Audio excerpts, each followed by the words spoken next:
Is this on? Oh my gosh.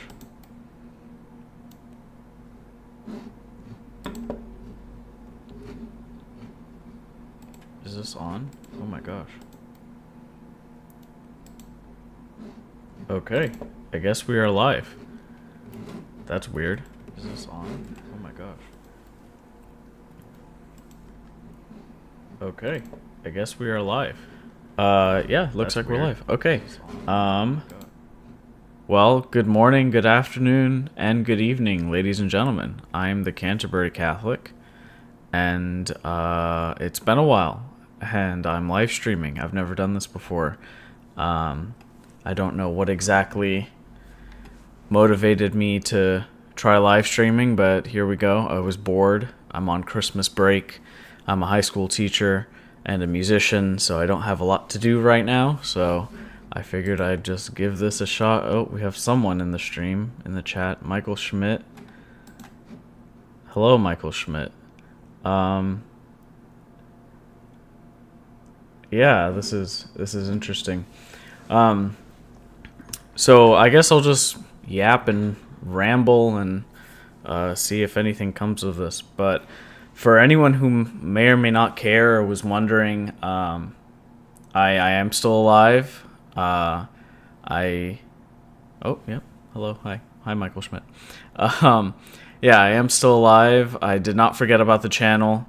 Occasionally, whenever people would comment, I would respond.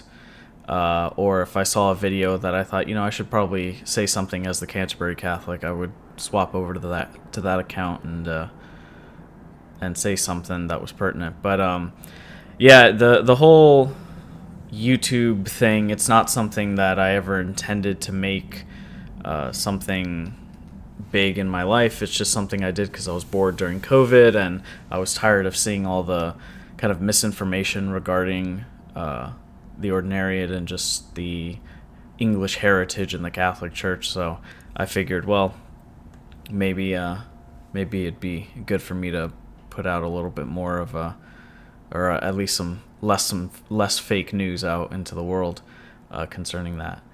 But it was never something I really wanted to pursue. It was just something just to get some better information out there, and I never felt that I absolutely had to produce content. It was just whenever the spirit would move me, or whenever I felt that I should respond to something, or I should address something, or talk about a certain aspect of the English heritage within the Catholic Church, I thought that I would make a little content on that, but that would be it. But the YouTube thing, the online presence, is not something I'm particularly interested in.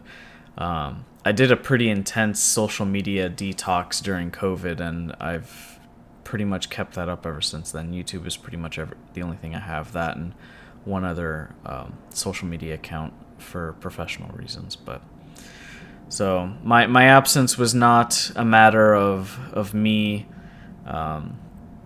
walking away or going through some personal thing. It was just a matter of me thinking, well, there's not really much for me to say, and so I'm not going to say much. But I didn't want to just totally abandon the whole thing. And there's, interestingly enough, I would throughout last time I uploaded something, I think was right after Pope Francis passed away, may God rest his soul. But since then, I mean, we get every other day, every couple days, a couple subscribers. We've grown. We hit the 600 subscriber mark, I think. In the interim, yeah, 615 is what we're at right now, which is pretty cool. I thought about maybe making a video about that, but again, it's not really something that I want to put too much effort in, just because I like to keep things relatively low key with this whole thing. So. As is evident by the fact that I only just now got a new webcam, maybe like 3-4 months ago. Before then, my webcam, I think, was pushing 12 years old, and you could tell in the content or the quality of my video camera in the previous videos. So okay, that's enough of me yapping and making excuses for just disappearing. I guess one cool thing to talk about, since the last time I uploaded was, I have been instituted as an acolyte for the Ordinariate of the Chair of St. Peter, which is pretty cool. For people who don't know, we think of holy orders as deacon, priest, and bishop.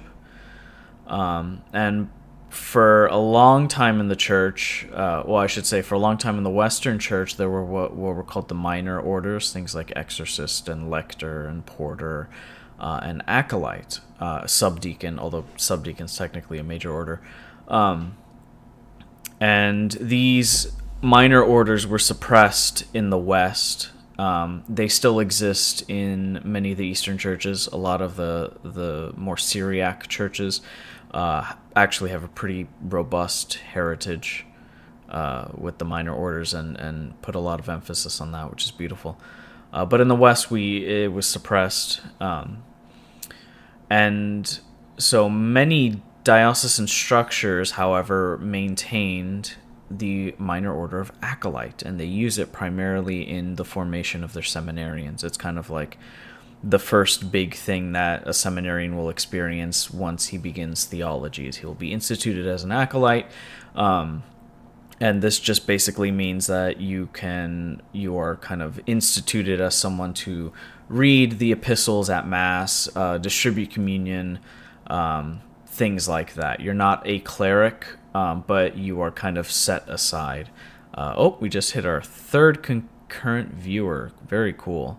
If you're in the chat and if you're not Michael Schmidt and you haven't said anything, please drop your name and I don't know where you're from or how long you've been subscribed or, I'd love to know who's seeing the stream. But anyways, the Ordinariate, like those diocesan structures, retained the use of acolytes, and we have an interesting spin on the ministry insofar as acolytes have had a very deep Anglican or use within the Anglican heritage. I don't know it all. I've never been an Anglican. I'm kind of I've said before, I'm kind of a pseudo patrimony lover insofar as I'm a cradle Catholic who's just kind of inherited this English tradition, and I just try to embrace it as much as I can. But I've been told by many people, many former Anglicans, that acolytes, much like wardens and members of the vestry, are big, especially in old school Anglicanism, are big kind of members of the parish, and they are serve important roles. And so in that spirit, the Ordinariate of the Chair of St. Peter institutes men who are nominated, I guess you could say, by their priest to go to Houston for a weekend, where our cathedral is, and spend time amongst these other men and essentially go through an intensive 2-day formation period where we talk about the ministry of acolyte, its history in the wider church, its history in the West, and specifically its history in Anglicanism. And we got someone. Hello, I'm a more recent subscriber. I found your channel while looking for info about the Anglican Ordinariate because I like learning about other rites of the church other than my own. Very cool. Very cool. Glad that you found my channel when looking up info on the other rites of the church. I hope some part of my channel has been somewhat helpful. And we got Nick the Norbertine. Hey man, good to see you. Yeah, I didn't know I was going to be doing this. I was just kind of fiddling around with things, and I just thought, let's see what happens. I'm actually talking about the acolyte institutions, Nick. So Nick the Norbertine, he was there. He and I were in the same class, I guess, of men instituted as acolytes. And so, as I was saying, the Ordinariate, in the spirit of this robust history of the ministry of acolyte, not just in the Western Church, but also within the context of Anglicanism, kind of capitalizes on this in a couple ways. And so, for one, we are, like I said, nominated by our priests we defense of ordinary, it's a great, much appreciated from Byzantine Catholic. Thanks, man. I'm glad to hear that, Michael. And listen, Michael, it's funny. I always used to tell my priest that he's lucky I found the ordinariate when I did, because if I had found the local Ruthenian parish before I found the ordinariate parish, I would have 100% gone Byzantine. I love the Divine Liturgy of St. John Chrysostom, both as a liturgy nerd, as an aesthetic nerd, as a musician. Absolutely love. Actually, I went to Divine Liturgy for the Maternity of St. Anne, which in the West we call the Immaculate Conception, and I actually went this past Friday for the Synaxis of the Theotokos to the local Ruthenian parish. So I much love to my Byzantine bros. Okay, back to acolytes. I need to finish this thought. So we train in Houston. We get to know the guys. That's another thing that's difficult about being an ordinary Catholic, is that our parishes, generally speaking, are so spread apart that you don't very often get to meet people in your own diocese. It's kind of generally limited to people in your own parish. So we're there in fraternity. We talked with some of the other acolytes at the cathedral. We did some formation and things like how to take communion to the sick and the homebound, which is really beautiful, really interesting. Getting to work with some of the deacons at the cathedral. We got to learn how to serve in the subdiaconal ministry. So I mentioned before that the subdiaconate is it's life-changing being an institute acolyte. Definitely a beautiful way to serve our Lord in this way. Amen, Nick. We worked with some of the seminarians to learn how to purify the vessels. The subdiaconate. The subdiaconate was one of the major orders of the church. It's the first of the major orders, which were deacon and priest, and I guess bishop. I don't know if that would be considered its own order.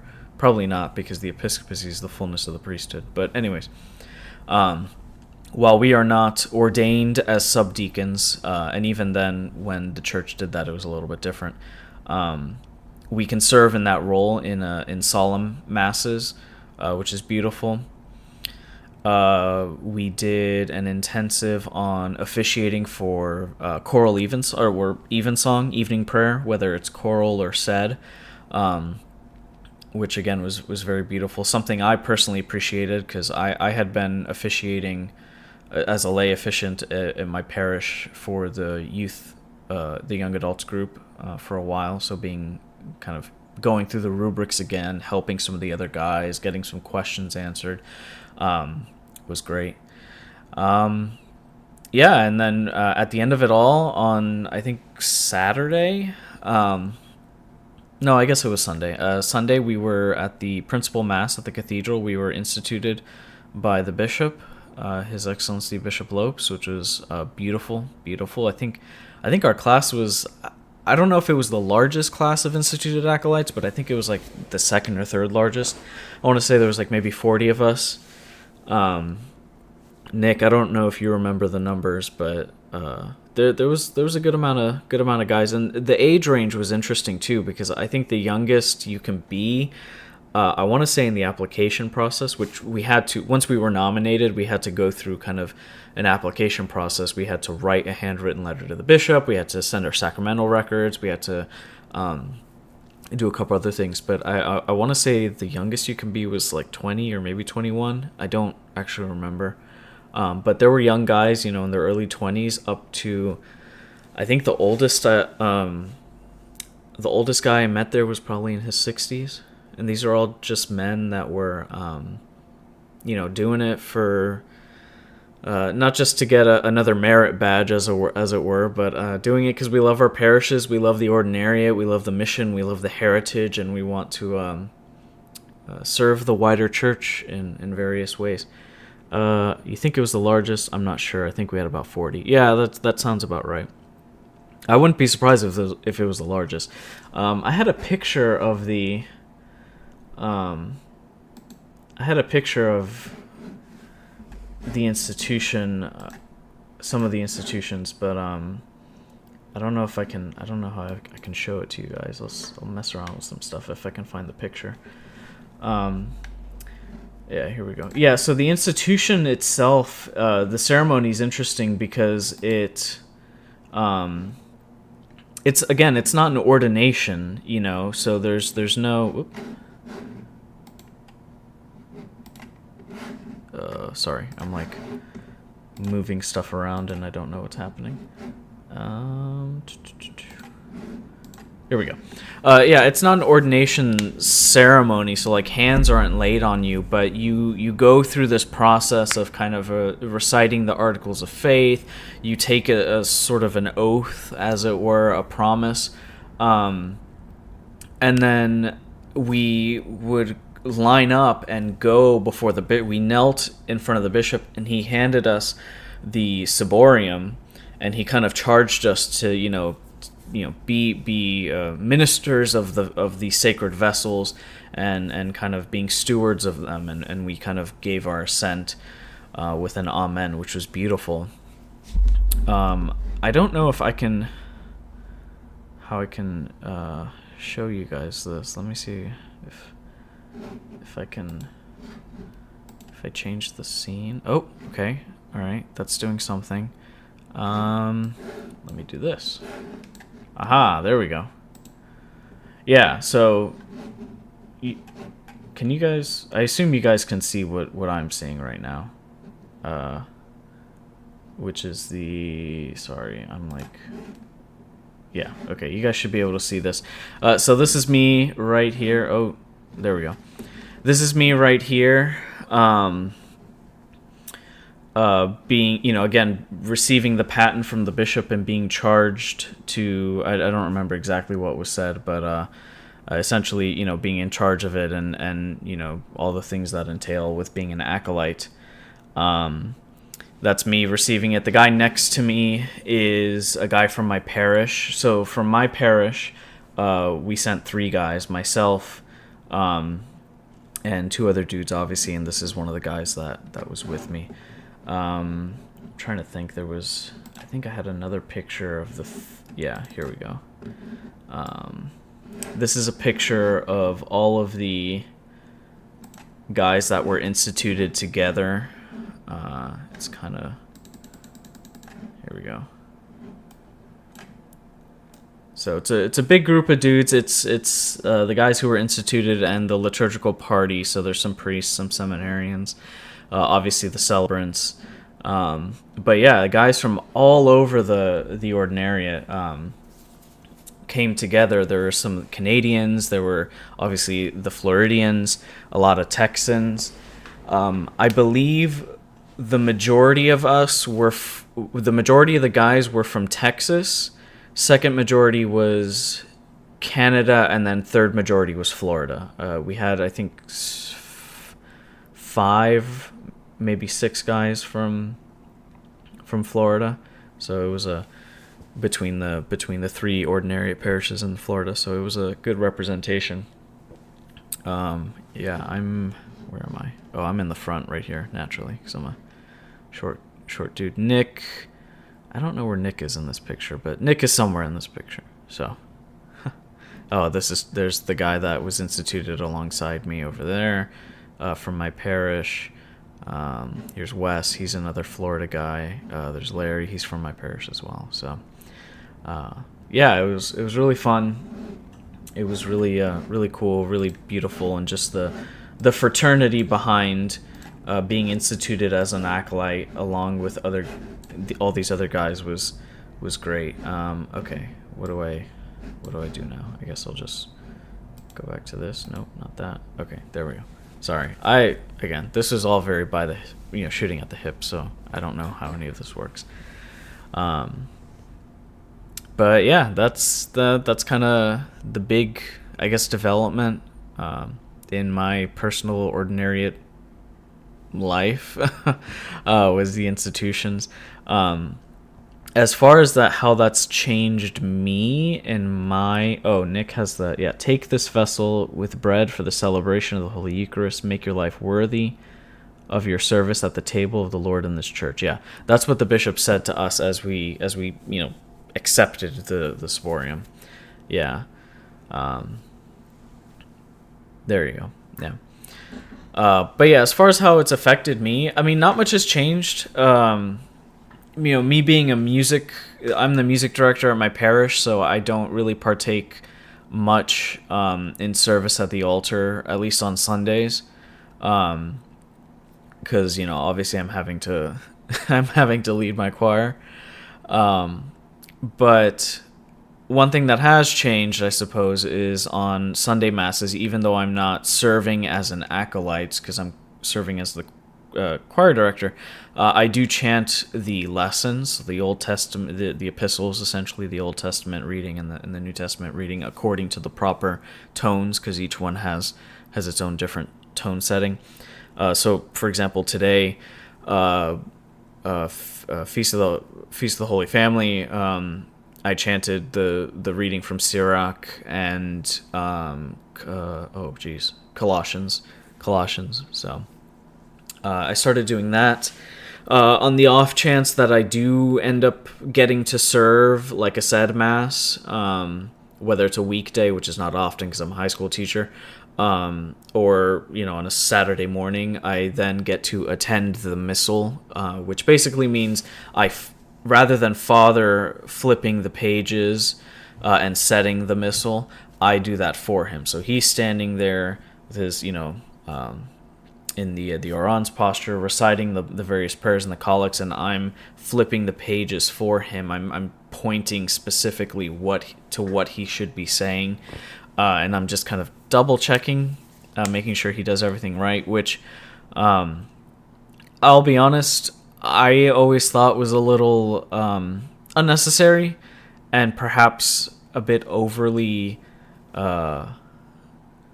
I don't know. I felt like it was a bit liturgically gaudy and just unnecessary. Again, I love liturgy and I love tradition for tradition's sake, but I'm also a bit of a pragmatist, so I always thought it was a little unnecessary and bizarre. But speaking to my priest and a few other priests, actually, I've heard nothing but just appreciation for it, because they have a lot going on.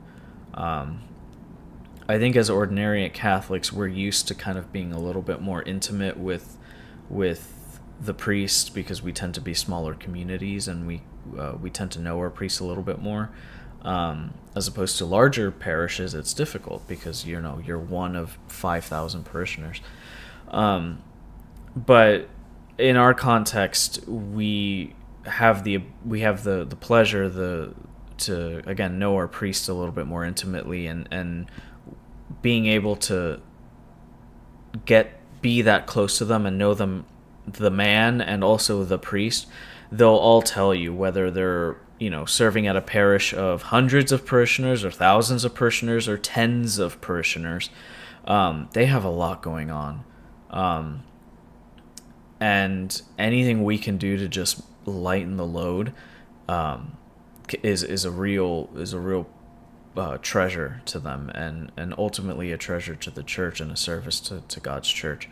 So I've kind of flipped on the whole acolyte thing and the attending the missal for Father. I found that it helps a lot. It also garners more appreciation for the liturgy and the holy mysteries, because I'm there. The proximity serving at the altar is already pretty close, but then serving as an acolyte, attending the missal for Father, you have to know the missal, you have to know the mass, you have to know the order of operations, which only just again garners more appreciation, and builds spirituality, I think, a liturgical sensibility. So yeah, it's been great.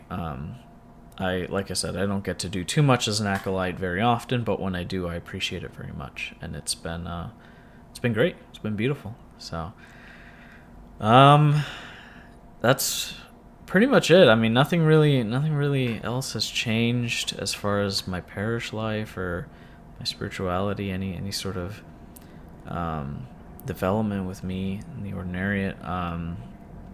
I am or I should say, my parish has been doing kind of quarterly evensongs, choral evensongs, which has been nice. We always have it weekly for the young adults group on Sunday evenings, but we've started doing full choral evensongs at least once a quarter, or at least once every 2 quarters. It just kind of depends on what's going on. We missed this past quarter because of All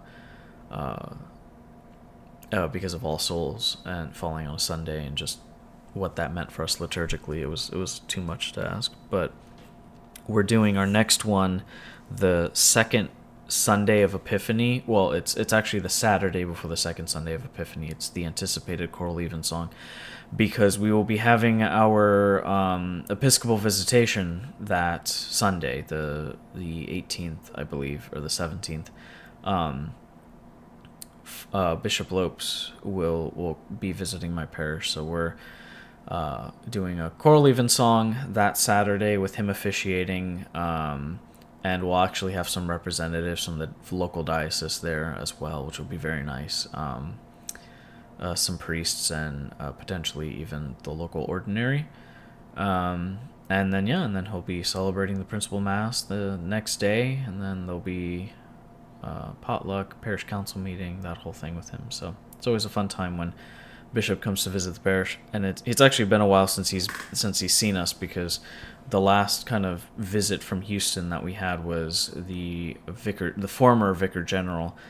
Before he retired, he came to visit us to do some evaluations on our canonical status, which were all very, very good. So other than that, not really much is going on.